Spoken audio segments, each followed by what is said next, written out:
Good evening and welcome back to my channel. So next up, a little bit of a catch up on painting, and this is where my lack of memory sort of shows itself. I don't remember where I left off last one, so apologize for the bumps there. I'm getting into the weathering now. I've got the base coat, pretty much all the base coats done on Serenity from all of the parts. We have the majority of the painting that I need to do done. Now it's a matter of catching all the details up, right? And there's a whole lot. Yeah, no, fiddly. So if I look at where I am and what I've got to do, then I figured I would go ahead and start working underneath before I start. Sorry again. I'd do the work underneath while I have this off the stand before I flip it over and start working on the stand, the above.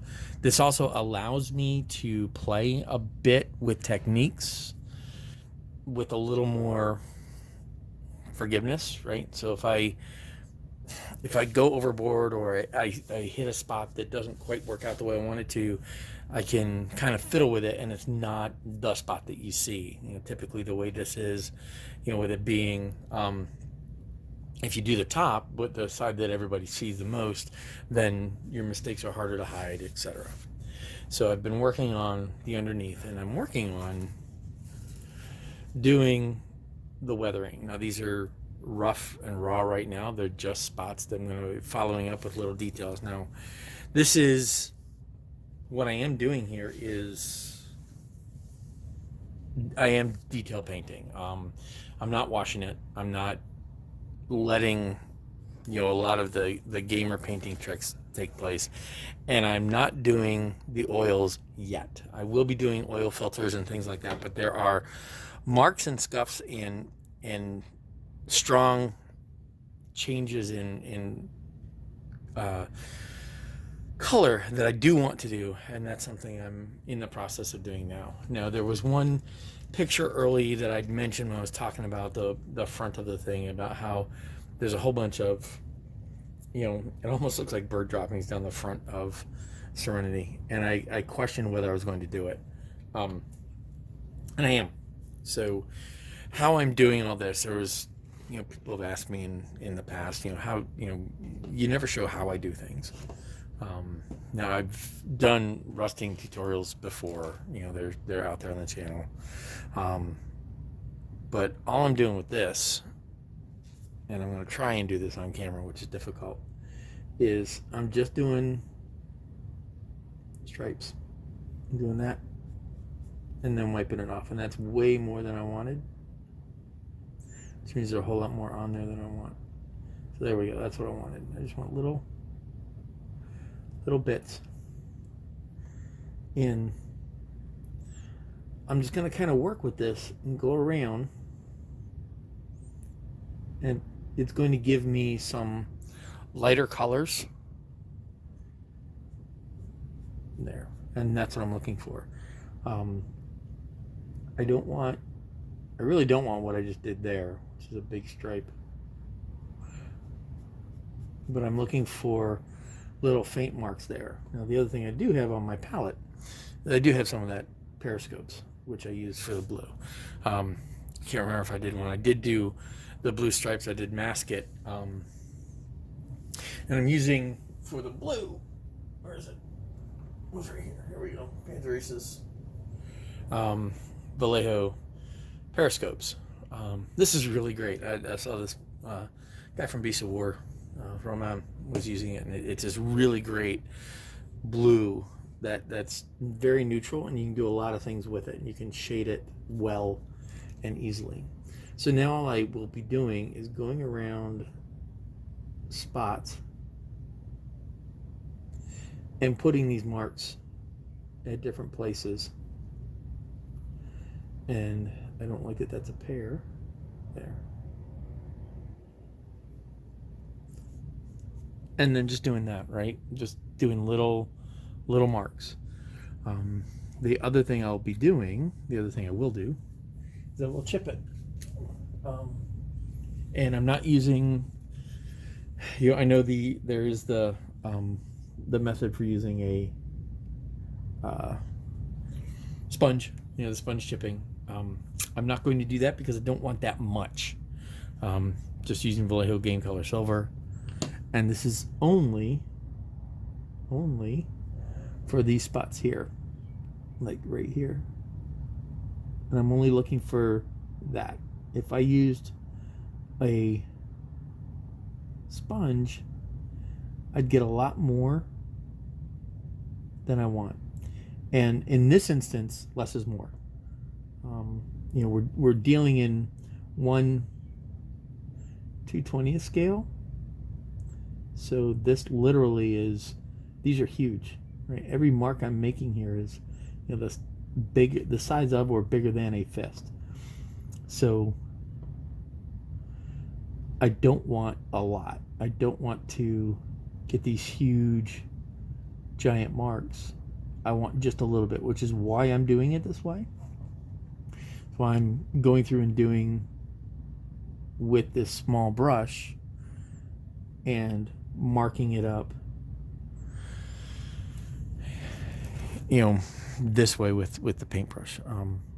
You get a lot of, in just about every other modeling tutorial, and I do too. I strongly recommend the sponge chip method because it's almost perfect. I've used that almost exclusively. It's just on this particular subject and for what I'm doing, it's a little much. And I'm just going back here, and again, the chips have to be, when you do things like that or do things like this, it needs to make sense, right? Why, if I chip it like in the middle of a flat panel, why would it be chipped there? There'd be like this right here, right in the middle of that. It makes sense because that's where the ramp falls down, right? So it is likely to hit something when it does. So that would make sense. But you don't want a lot of it because then you'd think, they're putting it down in not a good place. So when I paint, everything you do needs to be part of the story. And let me rephrase. Everything I do has to be part of the story. It has to make sense. When I scratch build a kit, or when I scratch build a model, or if I do the painting, or like this here, even when I'm just doing these scratches, in my head, I'm telling a story. There's a piece of the story of the ship that's happening. Why there? Why that? What's going on here? When I'm going back and doing these marks, these little light ones, why are these here? And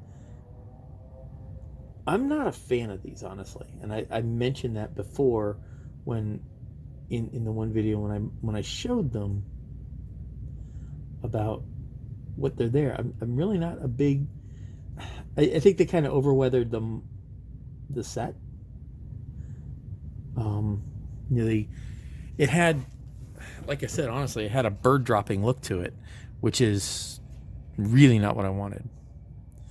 And then the other thing is, how am I doing? And I'm not going for rust. This is the thing: is these darker marks, I'm trying to make them look less like rust and more like grime. So I'm not really accentuating the brownish orange from a rust. It's more like a brownish dark brown from dirt and grime, and that's what I'm really going for. So the grime settles into your corners. So how am I doing that? And again, this one is with Vallejo. Yes, I use mostly Vallejo. Is with burnt umber, and I will probably go back with some of this lighter tan. I don't know. Actually, I don't have my palette in the shot because I can't get at it. I'm going here and I'm just getting a little bit, and all I'm doing again, bit by bit. Did I do that side? Yeah, this is the side I haven't done. So all I'm doing is bit by bit. I'm going underneath, and it's very watered down. I'm intentionally using it watered down, similar to my rusting tutorial, because it allows me to blend. I had too much. It allows me to blend it and fade it. See, it's a little more than I wanted, so I can just kind of go in there and do that. And now I have grime. And again, this is another one of those things where less is more. I can make it obvious, right? Like that. That's obvious. It's dark. But I'm trying to go for what I just did there, something a little more subtle, so that I want your eyes to see it, but maybe you don't, if you follow me.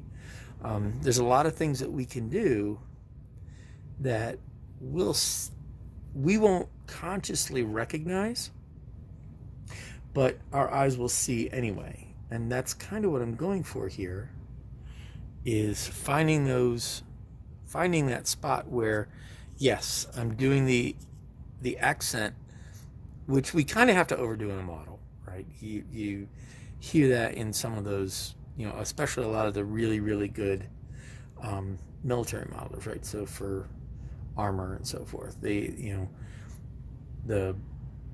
blatant color modulation, things like that, where you get really strong, but then you back it down. And that's kind of where I'm going with this, is I want to get it where my shades are shades. I don't want them to be, I want to fool your eye, but I don't want you to actually see what I did to fool your eye. And that's kind of the trick.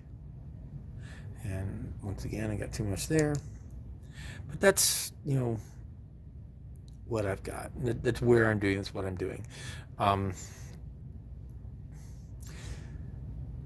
And from here, like I'm doing the top and coming down. So like these spots here, I'm going along the corners, and I'm coming down along the edges. I still have to go to the bottom. I can't do it from this angle. I need to flip this so I can get underneath it. But it's easier for me to work in a direction. So I'm working this way first. I'm working from top down.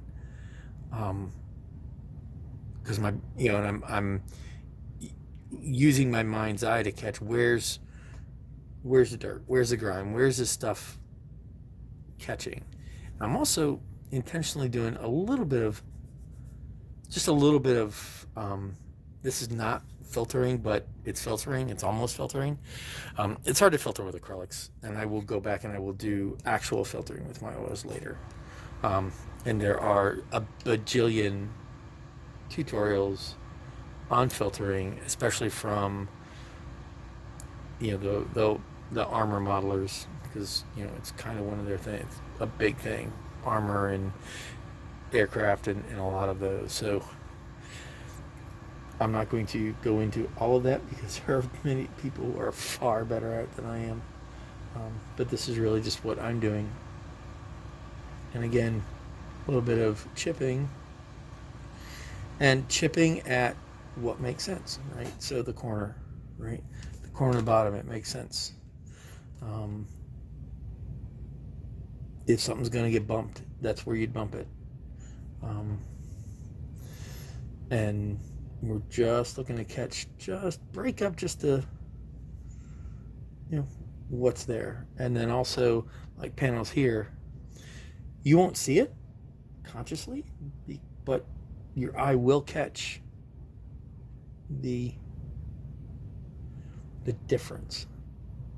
So around the door here, around these edges, you're not going to see and recognize, register, that's what I was looking for. You're not really going to register that, but your brain will. You'll catch that difference, and it'll help highlight the depth, and it'll change up some of the, and here I'm not chipping this, as I'm actually going in, I'm intentionally using it to graduate the color and do some color shifting. Not really modulating, but whatever, but close.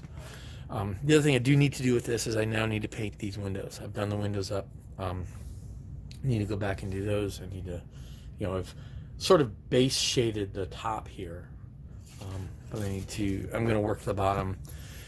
I've kind of worked there, and I'm going to work my way forward, doing exactly the same thing, just modulating color, working in these edges here, these corners, building up grime. Let's see how this looks.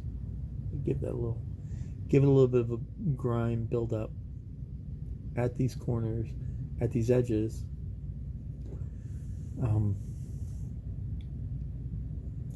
And just build it up, get it. And it's not something you can't do it in the first pass, or this, sometimes not even second or third. It's a slow, methodic process of getting to where it looks right. And part of the trick is remembering to stop, but then also being aware of what you're leaving behind, right? So like this right here, this valley right there, that little divot, just a little bit of shading there, and then go in there definitely. Oops, sorry. Going in this spot here, and just get us some build up in there. And I'll probably go back into that one with some of the darker colors. And then once I've done all this, I'll go back and I will filter. So, I've kind of waffled a bit, but I wanted to sort of take a little bit of time for those who have asked the question, how, those detail pieces, right? I was working on, the Nautilus, I think, and an individual was like, that looked really good. How'd you do it? He was a little disappointed I didn't show the process I did, and that's kind of what I'm doing with this. So hopefully that was informative and helpful. I'm going to go ahead and continue on doing what you just saw over and over and over and over, and I will probably get another lighter color brown and then a touch of smoke. I got it over here somewhere. It is not black. Where's my smoke? Here he is. This is actually really cool. This is model color smoke, and it's a good, it's a darker color, a darker of this brownish. It looks like burnt umber on the palette, but when you put it on, it's darker, right? It's got that